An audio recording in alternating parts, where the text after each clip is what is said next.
আসসালামু আলাইকুম বন্ধুরা। আশা করছি আপনারা সকলেই আল্লাহর রহমতে ভালো আছেন, সুস্থ আছেন। তো আরও একটি ভৌতিক ভিডিও নিয়ে চলে আসলাম আমি ফাহিম আপনাদের মাঝে। তো আজকের ঘটনাটি খুবই রোমহর্ষকর, ভয়ানক হতে চলেছে। তন্ত্রবিদ্যা আর মানুষ ঠকানো একটি সব মিলিয়ে ভয়ানক হতে চলেছে ঘটনাটি। তো বেশি কথা না বাড়িয়ে চলুন আজকের ঘটনাটি শোনা যাক।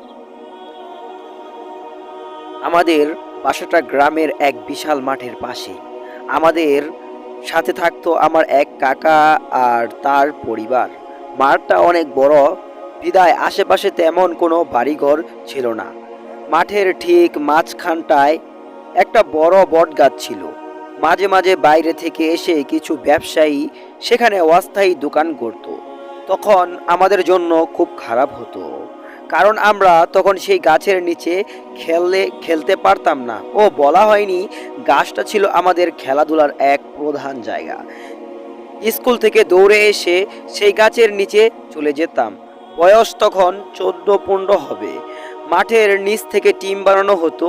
এরপর মাঠে নেমে ক্রিকেট, প্রচুর গ্রামে হাঁসফাঁস লাগলে বসে জিরিয়ে নিতাম। সেবার এক বৃদ্ধ বয়স্ক লোক শহর থেকে আশ্চর্য রঙের এক পানীয় নিয়ে আমাদের গ্রামে ব্যবসা করতে আসলো। তার ব্যবসার মন্ত্র ছিল এমন: এই পানি পান করলে শরীরের বল অটুট থাকিবে, সাথে আসিবে নতুন উদ্যম। সেই পানিতে কি ছিল তা আমি জানি না, তবে অল্প কয়েক দিনেই তার নামটা ছড়িয়ে পড়ল। দূরের গ্রাম থেকে মানুষ এসে জড়ো হতে লাগলো পানির জন্য। এদিকে আমরা পড়লাম বিপদে। মাঠের মধ্যে যেন একটা মেলা বসে গিয়েছিল। আমাদের খেলাধুলা চাঙ্গে উঠল। আমাদের গ্রুপের দলনেতা ছিলেন শিহাব ভাই। তিনি আমাদের ডেকে বললেন, এভাবে চলতে দেওয়া যায় না, কিছু একটা ব্যবস্থা করতেই হবে। আমরা সবাই মিলে সিদ্ধান্ত নিলাম, কোনো এক রাতে গিয়ে ওনার সব কিছু চুরি করে নিয়ে আসব। বিশ্বাস করুন, সেই কাজ আমাদের টাকার লোভে ছিল না, ছিল নিজেদের স্বাধীনতা আর খেলার মাঠটা ফিরে পাবার জন্য। রাতের অনেকেই পারবে না, তাই শুধুমাত্র যারা থাকতে পারবে তাদেরকেই ডাকা হলো। সিদ্ধান্ত হলো, সবাই ঘুমিয়ে যাবার পর আমরা যাব। এবং যেহেতু লোকটি রাত্রিতে তার দোকানেই থাকে, তাই দরকার হয় তাকে ভয় দেখিয়ে হলেও আজকেই কাজ সাধন করব। রাত 10টার কিছু সময় পরে আমরা বের হলাম। সবার বাড়ি মাঠ থেকে একটু দূরে হওয়ায় তারা আমার বাড়ির সামনেই অপেক্ষা করতেছিল। চারপাশে এক অদ্ভুত নীরবতা। যারা গ্রামে কখনো থাকেননি তাদের বলে রাখি, বেশিরভাগ গ্রামেই রাত 8টার পর নীরব হয়ে যায়। যেখানে আমাদের গ্রাম তো আজ পারগা বলা হয়। যাই হোক, আমরা সংখ্যায় 5 জন ছিলাম। যথারীতি শিহাব ভাই আমাদের লিড দিচ্ছিলেন। আমরা অনেক দূর থেকেই দেখতে পেলাম মাঠের মধ্যখানের সেই দোকানদারের ঘর থেকে মোমবাতি আলোর মতো কিছু জ্বলছে। ভাবলাম, একলা মানুষ ভয় পায়, তাই হয়তো মোমবাতি জ্বালিয়ে ঘুমায়। লোকটি একটি তাঁবুর মধ্যে দোকান দিয়েছিল। সেই তাঁবুতেই রাতের বেলা থাকতো। আমরা তাঁবুর কাছে পৌঁছাতেই একটা অদ্ভুত গুনগুন আওয়াজ শুনতে পেলাম। আওয়াজটা অনেক সুর করে কোনো কিছু পড়ার মতো। আমাদের চমকে দিয়ে একটা বিড়াল হঠাৎ করে ডেকে উঠল। আমি আরেকটু হলে ভয়ে চিৎকার দিয়ে ফেলছিলাম। সময় মতো আমার বন্ধু নাসিফ আমার মুখ চেপে ধরায় রক্ষা পাই। আমাদের আরও ভয় পাইয়ে দিয়ে একটা কালো কুচকুচে বিড়াল আড়াল ছেড়ে বেরিয়ে এলো। মিথ্যে বলবো না, কিন্তু আমার জীবনে আমি কোনো বিড়ালের চোখ এমন সাদা হতে পারে সেটা কখনোই দেখিনি।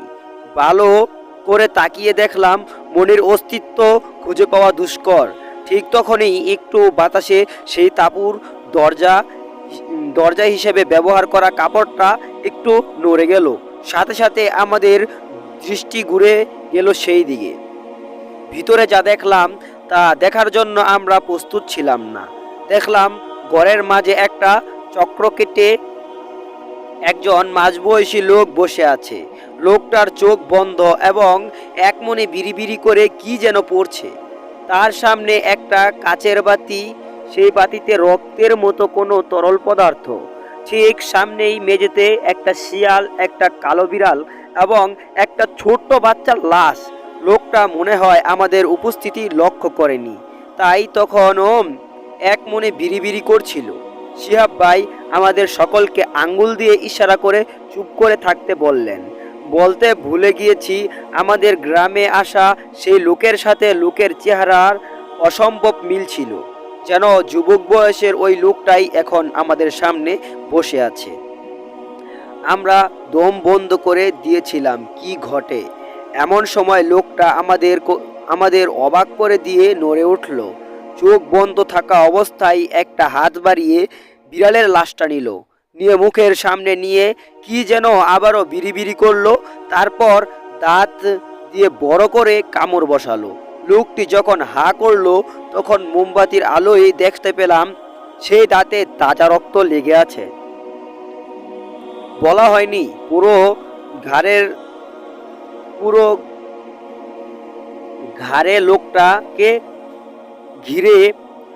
ঘরে লোকটাকে ঘিরে অনেকগুলো মোমবাতি জ্বালানো ছিল। গলার মধ্য দিয়ে বমি ঠেলে বের হতে যাচ্ছিল। শিহাব ভাইয়ের দিকে তাকালাম, উনাকে দেখেও সুবিধা মনে হলো না। কিছু বলতে যাব, তখনই তার আগেই লোকটি বিড়ালের বিচ্ছিন্ন দেহটা পাশে নামিয়ে রেখে দিল।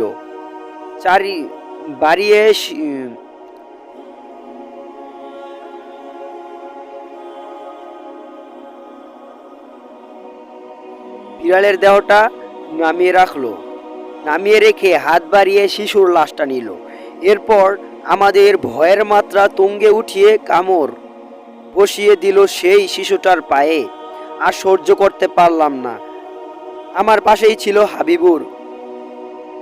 ওই দৃশ্য দেখে চিৎকার করে পিছনে দৌড় মারল। সাথে সাথে লোকটা চোখ মেলল। সেই চোখের বর্ণনা দেওয়ার মতো কোনো ভাষা আমার জানা নেই। অনেকেই হয়তো রক্তচক্ষুর কথা শুনেছেন, কিন্তু আমি সেই দিনই প্রথম চাক্ষুষ দেখলাম ব্যাপারটা। লোকটার চোখ দেখে মনে হচ্ছিল চোখ দিয়ে রক্ত পড়ছে। আমি কিছুক্ষণের জন্য জমে গিয়েছিলাম জায়গায়। এমন সময় শিহাব ভাই আমাকে হাত ধরে প্রায় টেনে নিয়ে দৌড় দিলেন।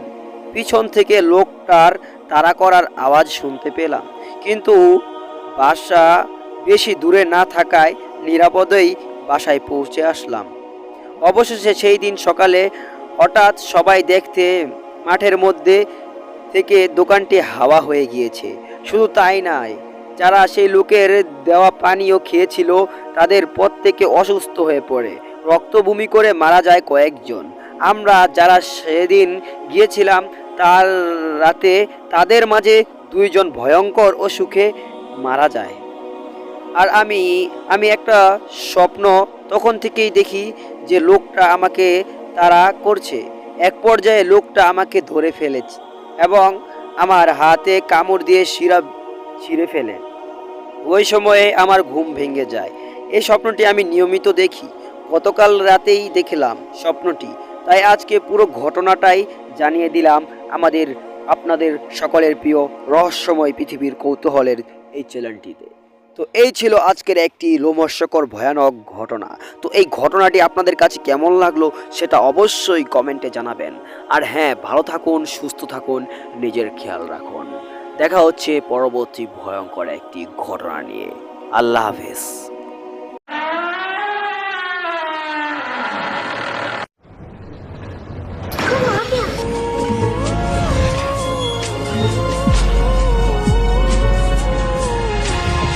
রহস্যময় পৃথিবীর কৌতূহল।